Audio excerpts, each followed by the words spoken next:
Hi, my name is Dan Krocak, and today I'll be talking about open buy and inventory management. This is the presentation that I was going to give at the Frostbike event in late February. So the kind of presentation I'll be kind of going through is the goals of what I'm hoping to get, to share, kind of framing up what is open to buy, talking through a little bit of what inventory management and the subcomponents of what those are, diving deeper into really open to buy, how to set it up, the frameworks, and kind of the process, and kind of really recapping kind of what we went through. So a little bit about me. So my name is Dan Krocak. I am the director of purchasing at QBP. I'm in charge of all the inventory that is forecasted, that is bought, where it's placed within the organization, within our DCs for the US, North America. I have a team of demand planners and inventory analysts that report into me.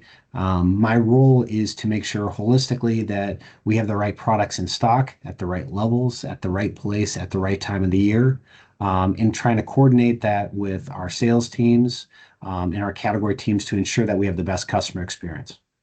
A little bit about me is I have over 20 years of leadership roles in supply chain. I love supply chain. It's kind of what I went to school for, and it's what I've done throughout my career at QBP, but also in my prior roles. I love to develop systems, tools, processes, and teams. I love diving into data. I love kind of understanding the story behind the story and kind of to segment the art or the emotions of why this is the latest and greatest versus what historical trends have shown and why we should be expecting the levels that we do. I've led various business categories from high velocity, low velocity, high volume to low cost, and all different types of business from retail to distributors to business sales. A little bit more personally about me, I'm married. I'm a father of two daughters, one who's almost graduating high school, another one who's almost graduating eighth grade. I live in South Minneapolis. I'm very big in the outdoors. My main passion is bass fishing. I do that competitively, but I do a lot of biking around the city trails and roads around here. I run a lot, and then my other kind of personal passion is just lawn care. So goals. The goals of what I'm hoping to get out here is to provide you with a little bit more insights into open to buy and really the benefits on this.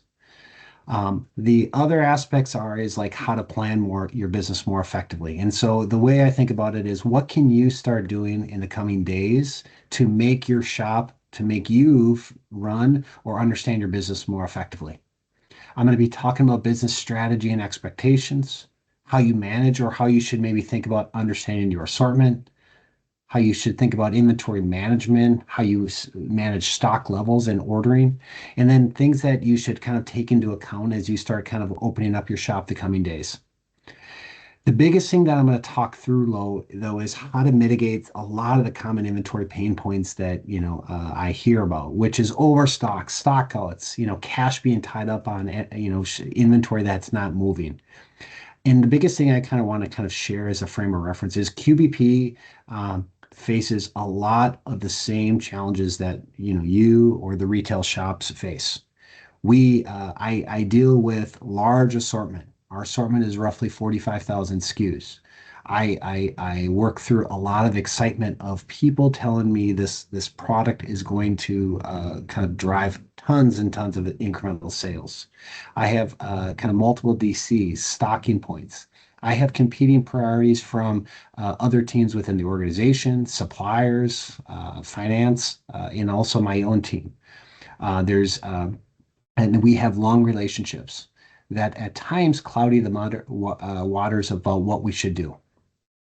So my framework I like to kind of frame up is QBP is a big store that services a lot of smaller stores. And we carry over 300 different suppliers.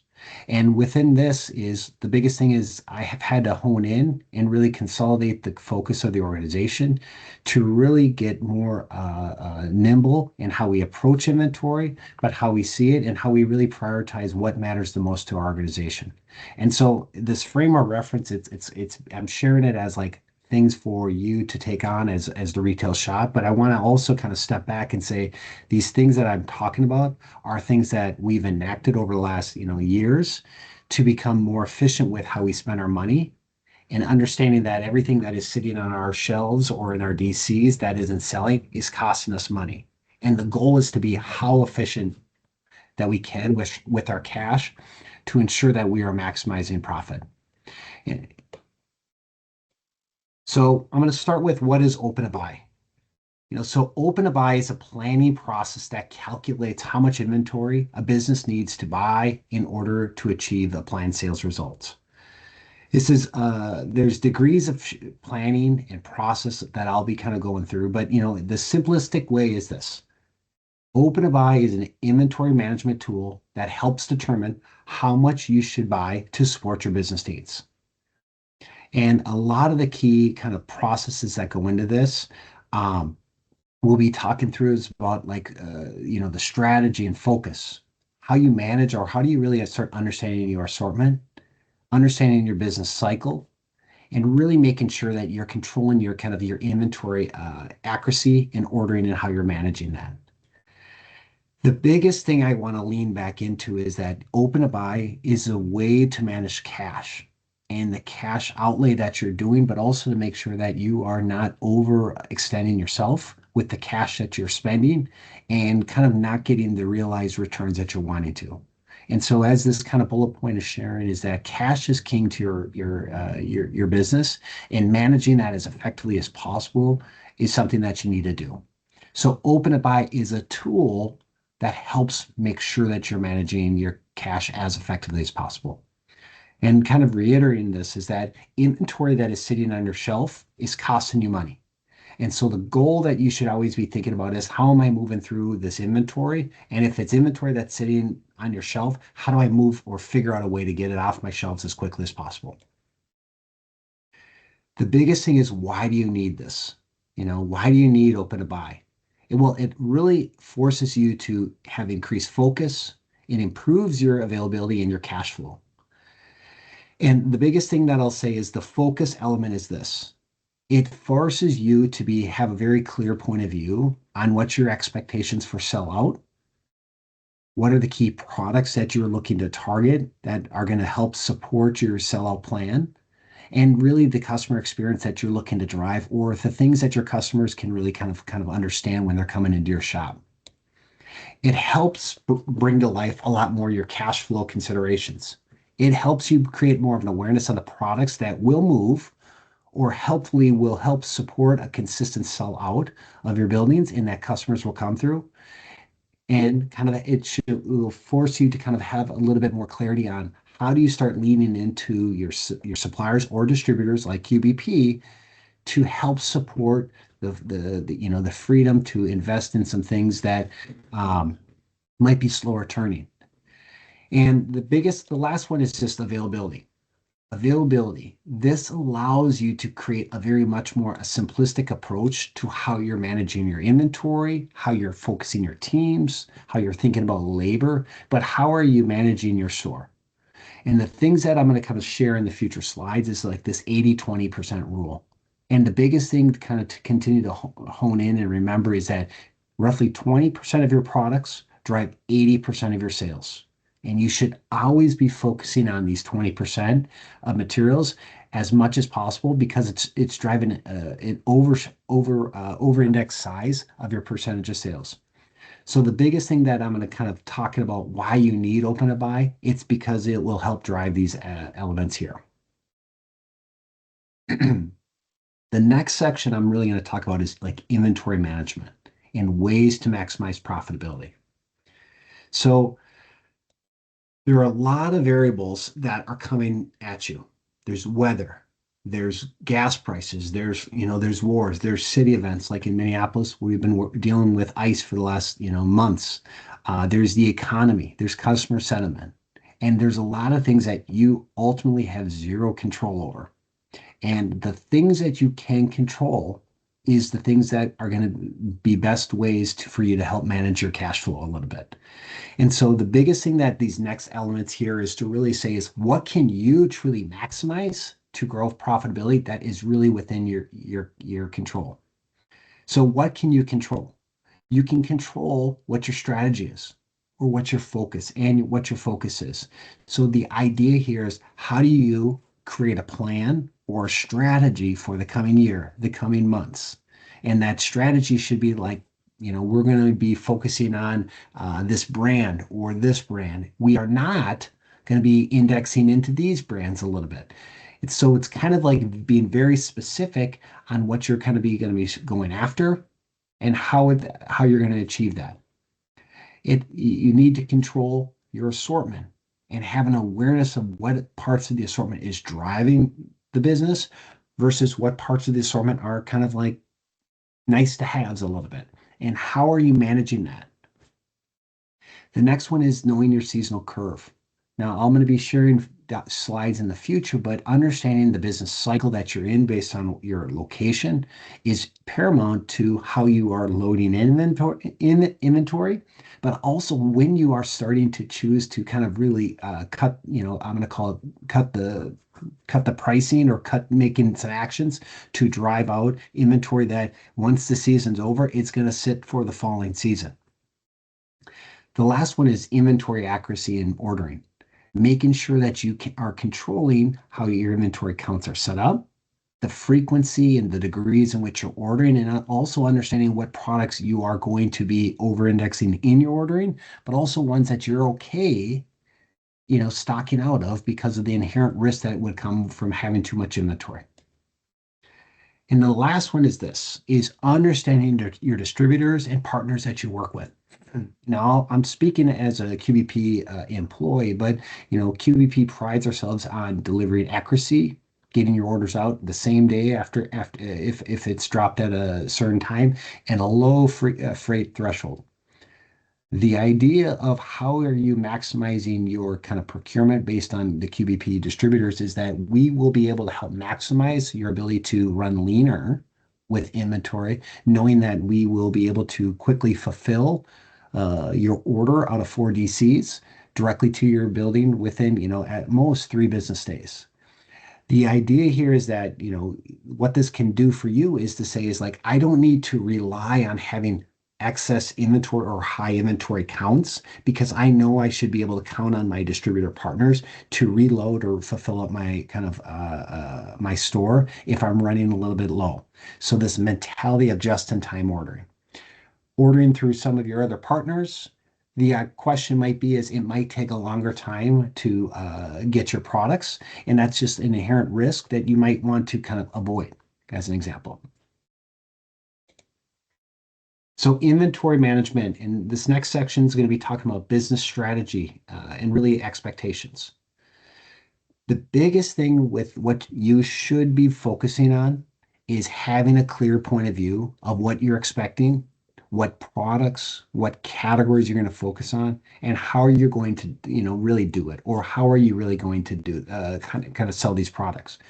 The Frostbike event was really to kind of showcase QBP's strategy, what we're focusing on. I know that we will be sharing out communication about what our focus is for brands, product lines, etc., that will be coming out. But the idea here is for you to have a clear point of view of what categories and brands you're going to be focusing on. Are you going to be very big in tires, or are you going to be selective into these brands of tires? Are you going to be carrying multiple different helmet brands, or are you going to be focused on just Met, as an example? The idea here is like being very crisp in what you're going to be setting yourselves up for and kind of how you're going to be doing that. And really, kind of the other aspect, which probably is going to be a lot harder, is to say it's what you are not going to be carrying. The other big component of the sales, of how you're going to support it is creating the sales expectation. What are you expecting to sell in the months ahead? And selling is, selling to customers. And this is really critical as alignment to kind of help you understand of are you on track? Are you behind? Are you meeting expectations? And this helps inform how you are thinking about managing your inventory levels or the degree in which you're managing it. The idea is that if you have a sales plan of X dollars for the months ahead and you can start in when actuals come in, you're missing it by 15%. This can help guide you very quickly to say is I need to start taking some quicker actions to right size my inventory, which could be lower receipts, it could be promotions, it could be engaging with the distributor for additional support, it could be marketing efforts, it could be a lot of things. But having kind of clear understanding of what you expect to sell helps inform very quickly of where intended risks might be. I've gone through a little bit as what are you planning to stock and sell, but it's imperative for you to be very crisp in what you will stand for, but also what products you will not be kind of standing for just because inherent there's a limited shelf space. The other element here, which I'm going to get to a little bit more in the assortment, it's like making sure that you are very crisp in your critical products. What are the products that you need to be honed in on because it drives an overabundance of sales for your for your store, and so that is becoming very critical here. And the last one is these elements here will help hone in a little bit on the risks and opportunities that you have here.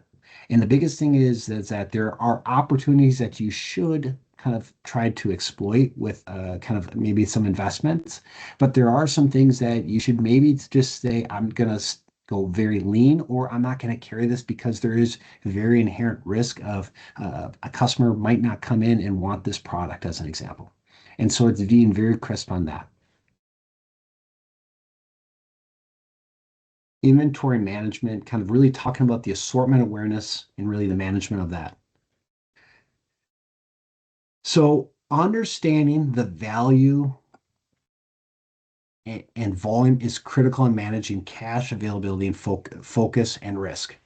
My biggest thing is this is a key thing, and it's this 80-20 rule. It's that 20% of the products that you carry drive 80% of the volume. And I say this to you because it shows up in every business that I've ran, every organization I've been in, and it shows up at QBP. As I mentioned, QBP has in the range of 40 some 45,000 materials. 20% of it drives 80% of the volume. And so that is like critical in how we're managing this.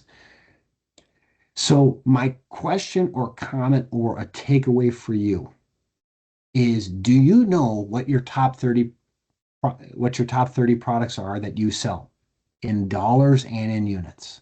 And if you don't, that's a key thing. Do you know the top materials? Do you know the top 20% of your materials in your store? And if you don't, that is critical for you to know. And it goes back to this element of these materials drive an inherent overabundance amount of percentage of your sales. And you need to be hyper focused on that. Okay. So what I'm showing you here is a view of the top products. Okay. And I'm circling this here. And these 20%, top 20% of the sphere of products you carry drive 80% of your volume. These products are generally more profitable for you to carry. The sales tend to be a lot more predictable. And it's because they have more inherent volume that's coming through, and the volume isn't generally predicated based on the time of the year. They tend to sell throughout the year. These generally can be run at lower inventory levels because they're more predictable or just in time. And just in time, or JIT, is just a way for you to maximize sales, which is saying, I'm going to recurringly buy this as I need it to continue to fill my peg space.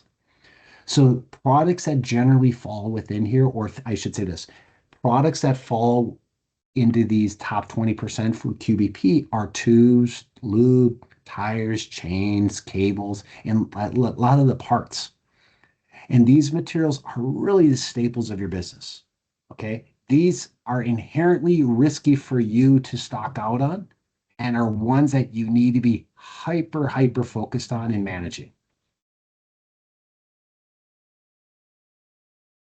The next one is the bottom. These bottom 80%, or the things that fill up a large portion of the space within your building, are generally less profitable and predictable. They tend to take larger discounts to sell out, at times are more nichey, a lot more excitement on because they're kind of the nichey things, and are really more challenging. And so these are the materials that you need to be a lot more diligent of, is that, of cutting ties with them when you see that they're not performing to expectations. These are materials that you may start the year in an okay shape, or I'm sorry, start the selling season in okay shape, but you don't focus on them and you're okay with them kind of being stocked out kind of at the end of the year because you know they're inherent risk. Some product categories that kind of fall within this, or products, are trainers. Shoes. At the end of the year, shoes are really tough to sell. Apparel is always very challenging at the end of the year to sell through. You have to do this. And other things, when I talk about niche products, are things like neon pedals. They're super cool to show, but it takes a specific customer that wants it.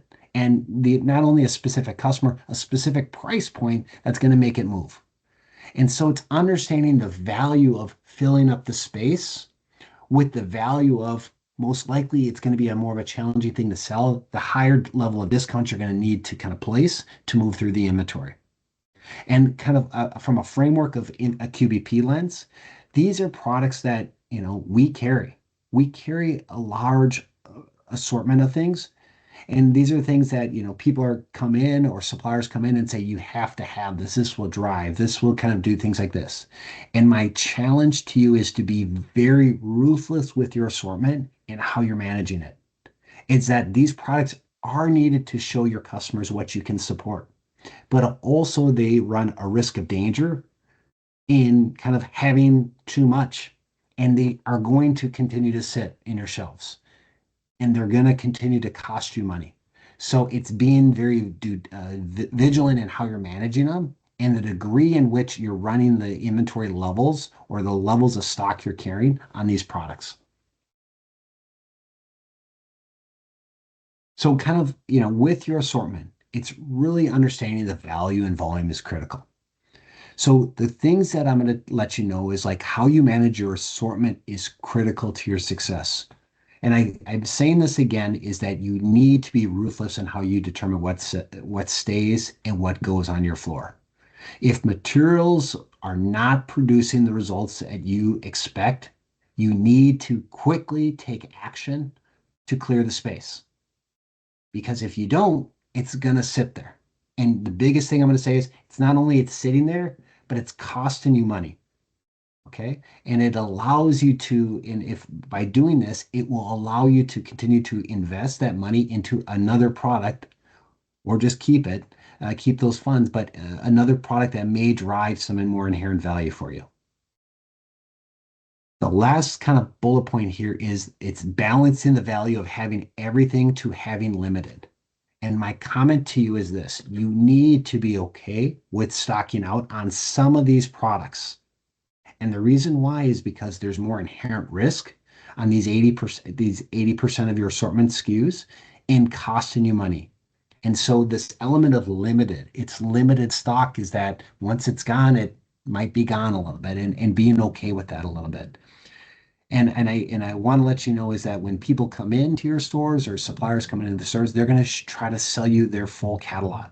And my challenge to you is resist, and be judicious in what you're kind of saying yes to.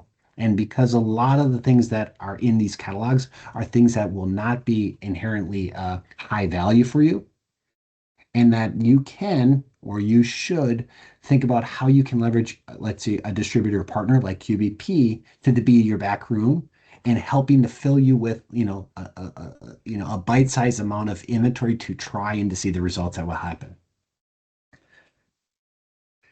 So, some challenges or actions for you as you think about this. Do you know what your key products are? Do you know what the top 20% or the top 30 products are in your store? And how are you identifying them? Are they distinctly kind of marked in some way, which could be, are they stickered? Do they have a different pricing element? Are they slotted in your store in a specific way? But how are you identifying them? Whether it's systematized, but also in your face to help ensure that you are given the hyper focus that they need. And also allowing your employees to know these products are my critical products or our store's critical products in driving success. And the last one is how often are you looking at your stock levels? Okay. And so some of this ties into the frequency of buying, the quantity of stock you're carrying. For the products that are the critical ones for you, the ones that are driving 80% of your volume, the frequency of buying of these, it could be a lot. I'm sorry, a lot frequency. Frequency could be weekly. And the idea here is that you're going to continue to ensure that you're at these ample stock levels throughout the season. For these slower moving ones, the view might be is I'm going to look at these monthly because the value or the inherent volume that these products have isn't as high. So I'm going to spend less time managing this um, because inherently they're not driving a lot of volume for me. The quantity of stock that you're carrying is also imperative here. Going into the spring, you are going to want to be carrying more inventory to support the weather or this customers coming in. And then as you're going out, you want to be carrying less inventory for that on these products. Seasonal curve. So what I'm just showing you here is the QBP inventory builds as relates to inventory over the course of the year. What I have here is it's a dual line chart. One is showing you inventory dollars that we are looking to carry by month. This line chart is showing the inherent like percentage of total annual inventory that we're carrying by month. The thing that I want you to kind of hone in on is that, we, QBP builds our inventory earlier in the year to ensure that we are taking into account weather changes and network capacity that is happening to ensure that we are set up for success to fulfill on our promise to you when the sales start due happening. And the biggest thing I kind of want to share here is that our expectations is that, we are ready to fulfill starting in March of all seasonal sales as they happen throughout the country. So the biggest thing I'm going to kind of walk through is how I think about inventory builds by product type that happens. Okay. So starting in around this February element here, we do see a pretty significant uptick in inventory. As I mentioned, I'm taking into account weather and some of our network, our DC capacity issues, and a lot of things happening there. I have lower velocity materials arriving along with the higher velocity materials too. But my comment is here, I'm targeting a lot of the lower velocity materials of things that I'm not expecting to sell a ton of, but I know I need to have them in stock when the weather starts turning on. So this is like how I'm trying to build in the inventory into our network. In April and July, so within this time period here, this is the highest volume months for QBP, but also for this retailers. Customers are coming into your stores, they're buying, you guys are ordering additional products, we're shipping them out. This is the highest inventory and throughput. This is where we are moving through a lot of our critical products, but also the lower velocity materials as we're selling through this. Our top materials, so as I think about this, the top 20% of our materials, I am hyper focused on them. I'm buying directly from the suppliers at the same levels that I have been all year. I am in some ways, if I'm seeing trends that are optimistic, I'm going to buy into those trends even a little bit more to ensure I have ample stock throughout the year. And the reason why I'm doing that is there's limited risk in these products. If the months ahead sales maybe slow down a little bit, these are my best products that I do not mind being a little bit heavy on. As it relates to the bottom kind of 80% of my assortment, these are products I start leaning back or pulling back some of my buys on. I don't want to be, I don't want to be stocking out yet, but I want to be carrying less levels. I don't want to continue to invest in strong trends holistically. And so this is things where I start leaning back or weaning out of some of the inventory on these models because of, inherent risk that will come from, when the season slows down. In July, I really started honing in on how do I start mitigating risk? How do I look at, a lot more critical of my assortment of what is the risk of things that is happening within the business and kind of starting to serve that up to say, what should we start doing? And so you might think about like apparel or, apparel is a good example where the riding season's starting to die down. Weather is starting to cool down. Do I want short sleeve, t-shirts on my shelves, or would it be better to start moving them through a little bit? And so that's where I'm starting to actively starting to kind of talk through seasonal products that need to kind of maybe start. We need to start maybe taking some actions on this. My goal is not to have empty shelves, but my goal is to be more mindful of the levels of stock that I'm having. As it relates to my critical products, I'm still hyper focused on them and how I'm buying and ensuring that I'm in a really good inventory shape. And then the end of the year, which I kind of deem in the Midwest, it's like October onward. I kind of really am in mitigation control. We are kind of trying to figure out, is there other avenues to move through that's called challenging inventory? Is there things that we can maybe look to spur or move to a different part of the country to kind of drive some inherent deals? Because the framework here is that for these products that tend not to sell a lot, I know that if I don't get after this early, it's going to sit in my DCs until the following spring. And back to kind of my earlier conversation is this stuff that is sitting is costing me money. And it's my goal is to free up this inventory ownership so I can free up some cash there. Next one is ordering, how you order. So going back to this element of controlling what you can, I'm going to continue to talk about inventory accuracy and needs. Are your counts on hands quantities correct? How frequent are you doing cycle counts? And I know based on some of the kind of the surveys, it's not throughout the year, but at least on your critical products, are you looking over to make sure that counts are pure and accurate? And the last thing is this element of the having this critical lens. What if we oversell our critical products by 5% or 10% or 10 times? What will we do?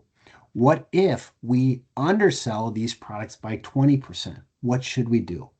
And the biggest thing is having this critical lens of like, what would you do if? Will help you hone in on kind of some of this muscle of ways to be reactive and dynamic in your approach with buying. The frequency and level of depth that you're ordering is very important too. So going into the season, you're going to want to order more frequency, and I always think about it, it's top offs. And, as it relates to your top products, you are okay, or you should think about leaning in or being okay with running at a higher level of stock on these. On your products that are not in your top, these are products that you probably are okay with running more of a consistent level going into the season. Once you kind of are leaving kind of the peak season, the goal should be is ordering less frequent. And as you kind of are starting to think about what your base levels are. For products that are more seasonal or don't have a high velocity, these are ones that, if you're debating, do I order or not order this week, you tend to err on the side of let's not order and being okay with the risk of kind of stocking out. So the idea here is that, going into the season, the frequency of your ordering is going to be a lot more. But as you start kind of dwindling out of the season, the frequency of your orders should start slowing down. And how do you start consolidating that? How do you start maximizing your order thresholds and profiles that you're doing? And then the last one, which is very critical, is understanding the impact of the material being out. It's this element and it's this sticky balance of having limited inventory and running out, and the risk and the cost associated with that versus the risk of having too much inventory and carrying that inventory for the future. And really having to take the lens of I need to discount this and potentially discount this very significantly to move through it. It's this balance of this. And I'm going back to that assortment discussion. Having limited in inventory running out on your top materials is a massive issue for your store. And so this would be one where I would say having too much inventory of these products isn't a bad thing.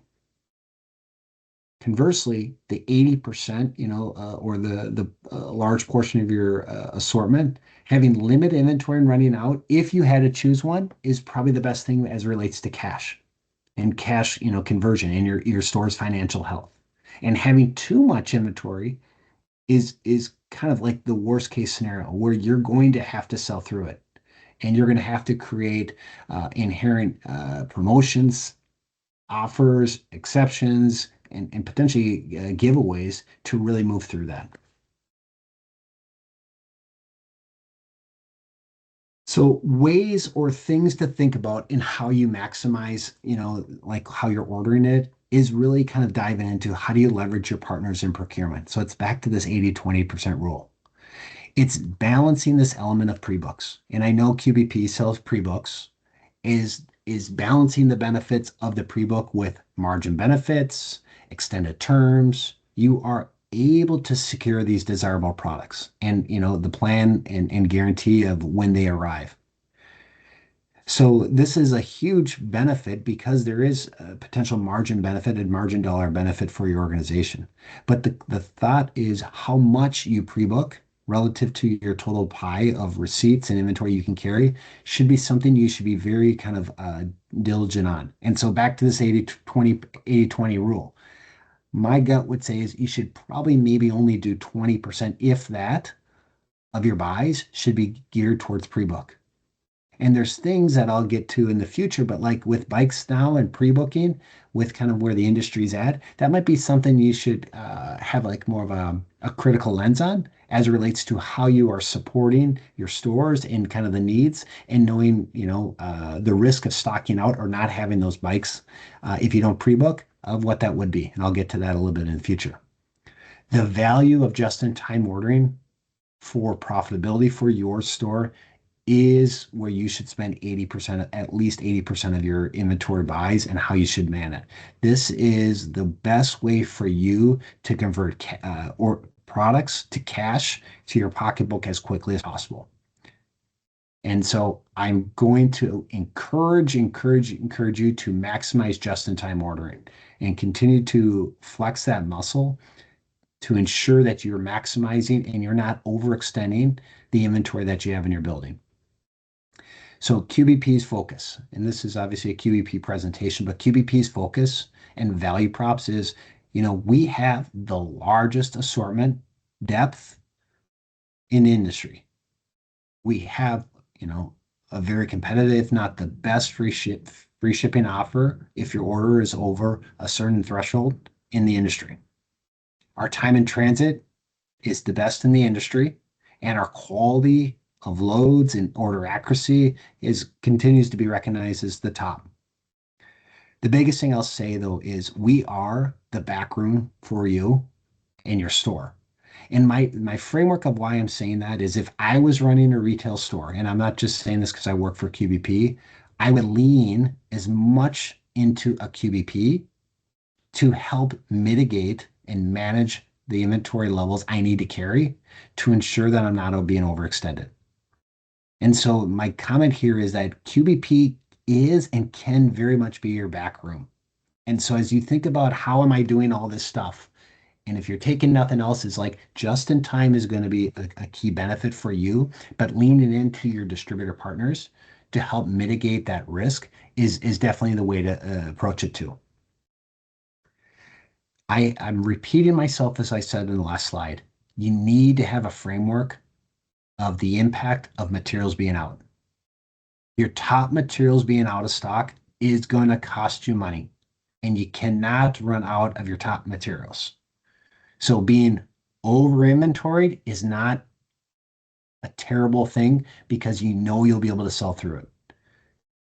Having too much inventory on the non-top materials or the 80% of your assortment is a high risk for your organization or for your retail store. These are things that you're going to inherently have to take some strategic, some pricing, some promotional action to really clear up the inventory. And it's going to financially cost you while you do that. Okay. Open to buy. So this section, I'm going to go through a lot more in depth about open to buy. And the biggest thing I'm kind of going to share a little bit, it's the things that I just shared in the previous slides are the main kind of building blocks of open to buy planning.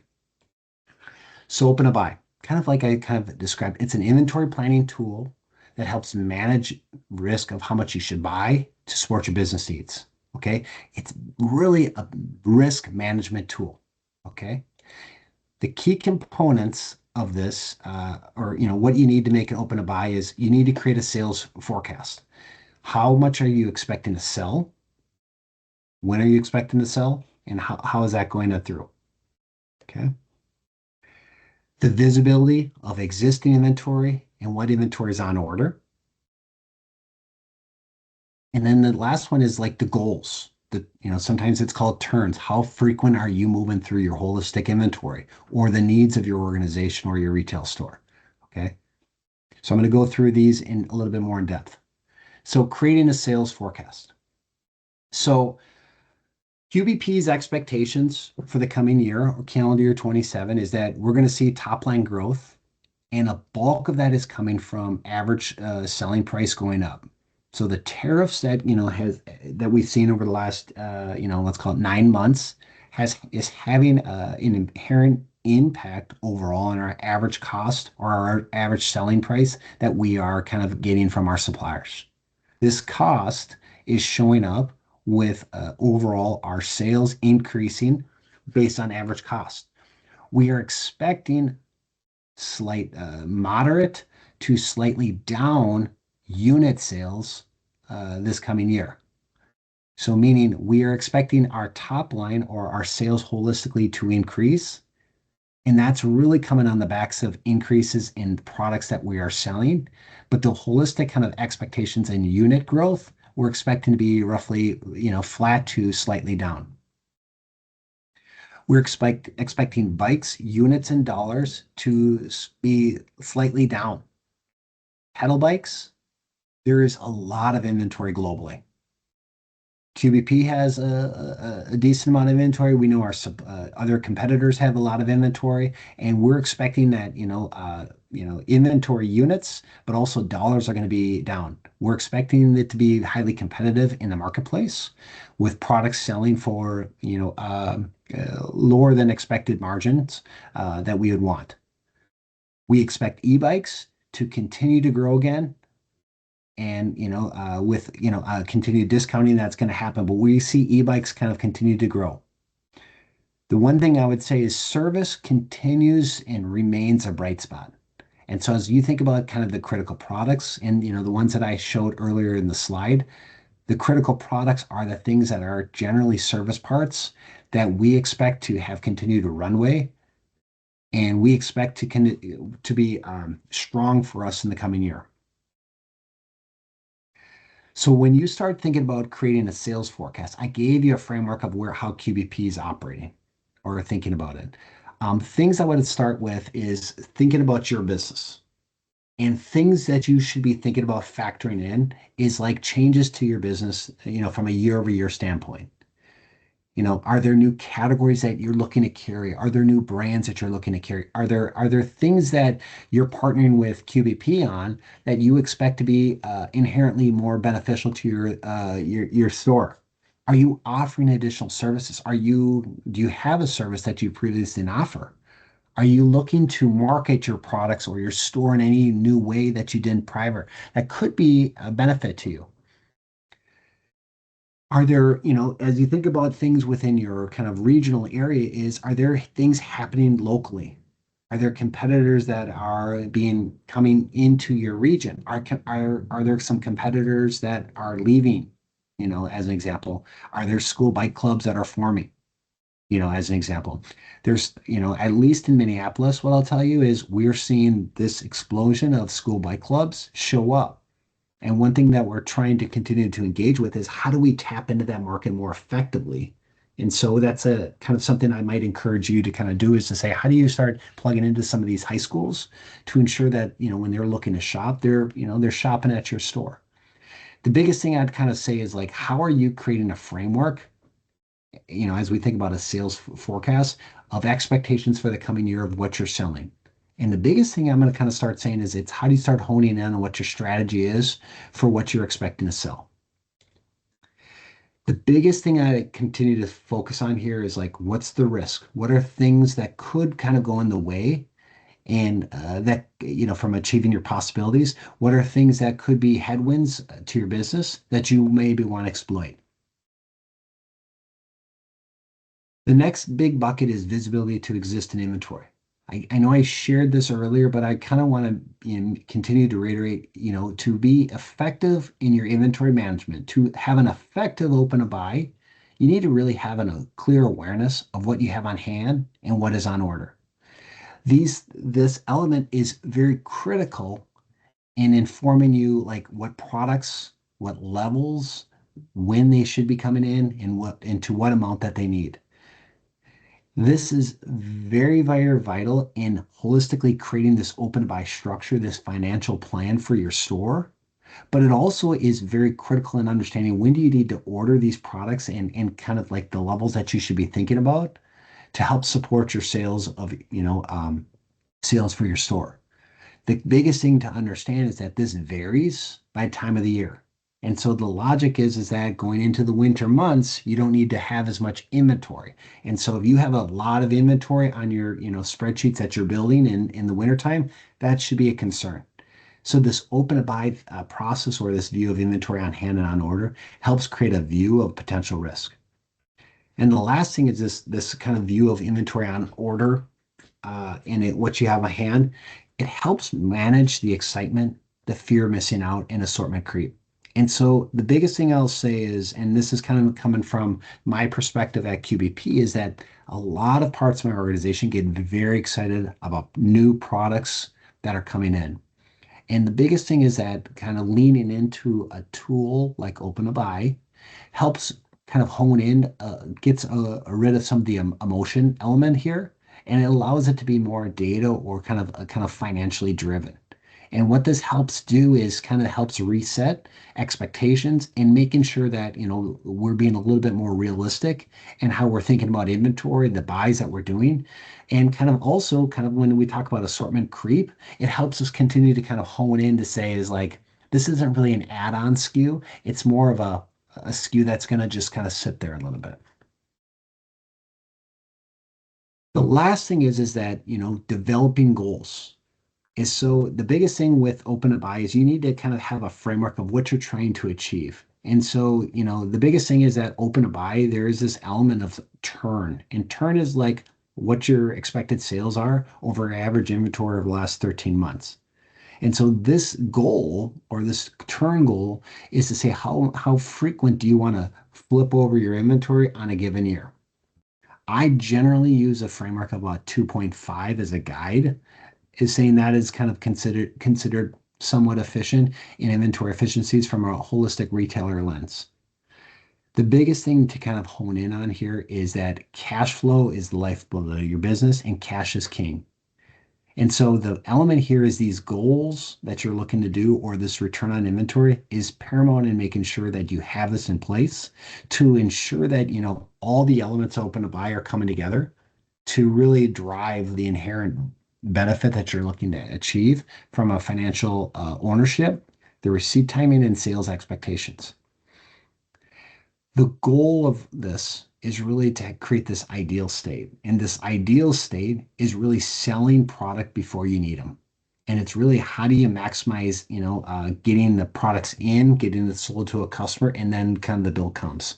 And the biggest thing to kind of understand is that for the bulk of the products we carry, this isn't like something you can ideally do, but there are a large chunk of products that you can maximize the profitability on by turning it as quickly as possible. Okay. So this slide is I'm walking through a kind of an example of like a fictitious, to be very clear, kind of business plan. And I'm going to kind of highlight some of the columns. And so I start my planning process with my on hand ending for December. And as you can see, it is my starting point at the top first part of the year. Okay. And so my framework is this top row is the on hand at the beginning of the month. Okay. So I want to let you know how I got there. The second thing is to kind of talk about is sales. So I talk about creating a sales plan or expectations. And so in this fictitious model, I'm showing you in this row the expected sales by month that we're looking to achieve. The receipt row is how much inventory I'm going to be having come in to my building on a given month. Okay. And this is all based on, the bottom row, which I'm going to kind of take away this stuff, this bottom row of on hand inventory of what I am financially okay with for my inventory levels to be at. Okay. And so this is a rough financial statement of open to buy, to be very clear. And so open to buy, as simplistic as it is your starting point, what you're going to expecting to sell, how much you're expecting to receive in to get you your final number for the month. And that is really what I would say is open to buy. But you're doing this over multi months for the year. Okay. And so these are the critical elements that are here. Okay. Get rid of this stuff. So the biggest thing that I'm going to kind of start framing up here is creating this awareness of the monthly sales expectations, inventory levels. And that's what this is showing. The biggest thing that this plan can help you start seeing is, are my inventory builds in the correct months? Are my inventory levels here that I'm circling here showing up when I want them to? Or are they too light? If they're too light, I might need to increase my receipts a little bit more to ensure that I'm kind of like building my inventory that need levels. The other thing, which is probably a critical thing, is can I support these levels financially? Can I support, in this example, $5.4 million in inventory on hand? Or have I been kind of told, or with my financial view, 5 million is the amount that I need to kind of stay under? Okay. And kind of by knowing that, then it helps you understand is what I need to do from a potentially receipt, limited less receipts, increase sellout, moving through some unproductive inventory as an example. But this helps you out with that. But the other thing is that this can also help you understand is like, can I support this from a labor standpoint? With getting the products in or selling the products out. Can my store physically hold this much inventory, as an example? The other thing is seeing it kind of illustrative like this is it helps you kind of start kind of thinking through or thinking critically of asking these questions about what if. What happens if my sales exceed expectations? What am I going to do? Can I still support it or am I going to do rush orders? What happens if I miss my sales expectations by 10%?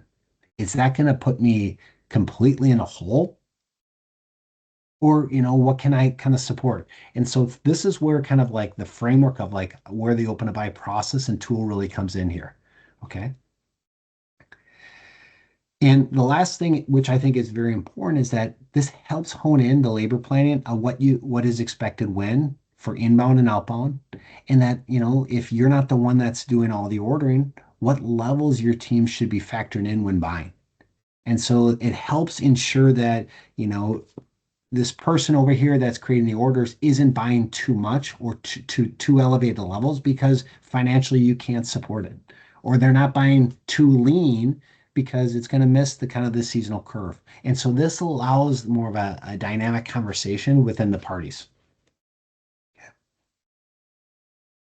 The next one is that it's the same slide, but I'm trying to create a scenario. So this is a scenario one where we're in month two, okay? And we've missed our sales. And so our sales for January was 683,000, and we did 450, okay? And so what has happened is that our inventory levels here has gone up, okay? And our levels have gone up, and what we're seeing is that in the future here, these inventory levels are getting a lot higher. So as an example, we've missed it. And the biggest thing is now this allows the questions or the conversation of so what? Is this urgent? Are these inventory levels too high that we need to be concerned? Do I expect the sales that I missed in January to come back in future months? So a large question always is like whether the weather is impacting our sales. Well, the question is that, well, if an ice storm comes in March, do you expect those sales in March to come back in April and May? Probably. If we get a ton of snow in November, are November sales going to come back in December? I would say I don't know. I might not think the full amount of sales will come back.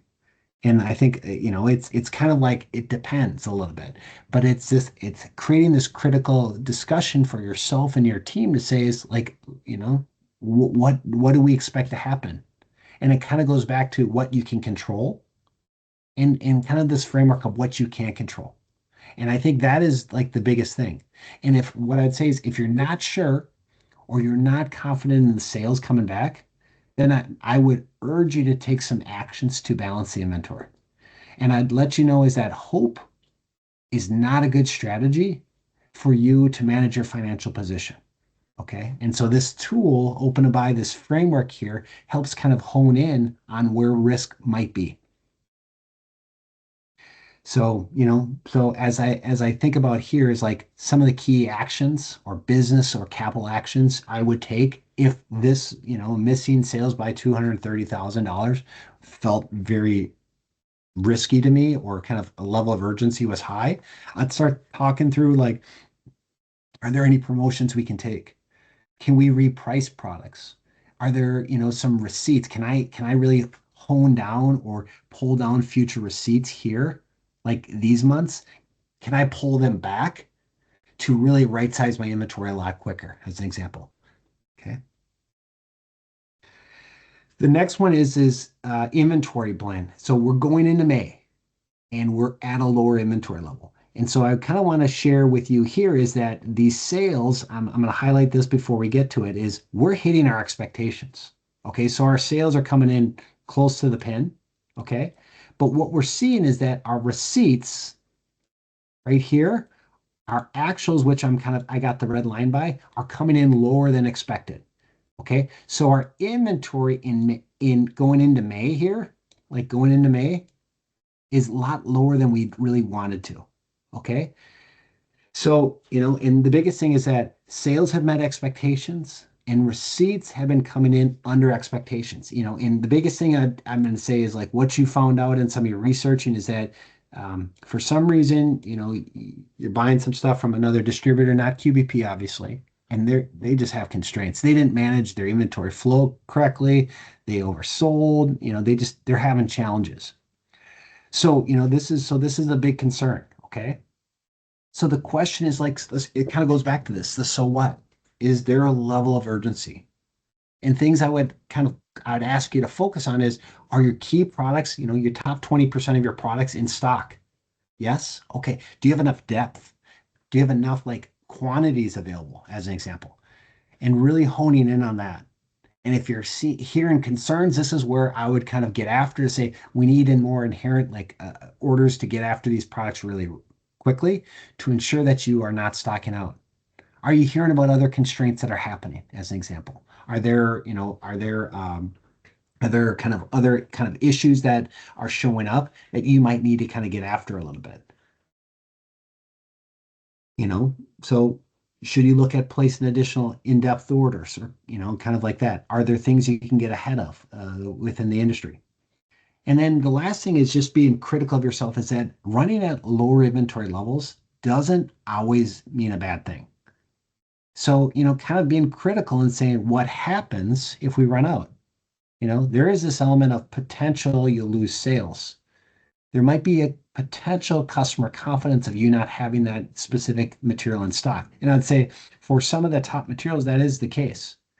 But there's also this other element, which I think is very critical, is that the ability to transfer the need or transfer that sale to another like product that you might have in your warehouse or your store.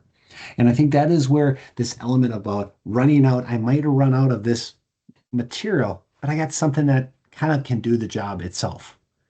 And it's one of those things is that trusting your sales associate and things like that is to convert the sale to something that, will fit the customer's needs, even if it's not exactly what they came in or asked for right away. And the biggest thing is that thinking about this is cash flow. Running at lower inventory levels than initially expected, one of the things is that it will improve your cash flow, at least in the short term, because you're not spending money on something that, has the potential to just take up space and kind of your financial capital. So kind of reiterating this, open to buy is an inventory tool that helps determine how much you should buy to support your needs. It is a tool that helps to manage risk. It's data driven. It's supported through strategy and financial goals. This is, the biggest thing is it's your point of view on your expectations for the business. What's the market risk or market opportunities and the goals that you're kind of looking to achieve and inherently what you're going to focus on. Okay. And that's the biggest thing that you need to continue to hone in on that. Open to buy helps remove some of the emotion and the fear of missing out. And I'm going to kind of repeat some of the things I continue to say is that a lot of people, customers, suppliers, they're going to tell you you need to carry all these things under the sun. And the biggest thing is that some of them may be beneficial, but a lot of them will just be things that will cost you money, and you will not see the return on those things as once promised. And the last thing is open to buy is future looking. It's always looking ahead, and it allows you the ability to take proactive action if needed. And so sometimes there isn't a proactive action that you should take, but at least it gives you visibility to potential obstacles or potential risks that are coming down that you should be at least considering in your decision-making process. What if we do this? What will the outcome be, as an example? So the summary slide. So I went through a lot of stuff. And I think the main things I want kind of to hone in on is this. I want ways for you to maximize your business. And the biggest thing I'm going to say is like this is first thing is starting and having a strategy and creating a plan. What are you focusing on? How are you going to do it? How are you thinking about that? Developing an expectations of kind of your strategy, your key brands, your products, and things like that, but also being critical on kind of the things that, that you're okay or you're going to kind of test and measure. And if it doesn't work, you're going to get rid of it right away, as an example. How you manage your assortment. And I think this is inherently one of the most critical things is making sure that you are being ruthless in kind of getting the low performers out of your store as quickly as possible. But also the element of managing or really knowing what are the critical materials for yourself. And are you identifying them or marking them or tracking them effectively on a daily and or weekly basis to ensure that you're keeping those top materials in stock? These materials drive such a large percentage of your business that they need to be your top of the mind as you think about your assortment. The next thing is seasonal business, making sure you're aware of your seasonal business and kind of how you're thinking about that from an inventory build and how you're thinking about an inventory kind of a decrease in inventory, but more specifically, how you're thinking about a decreasing of things that are not the top materials for your store.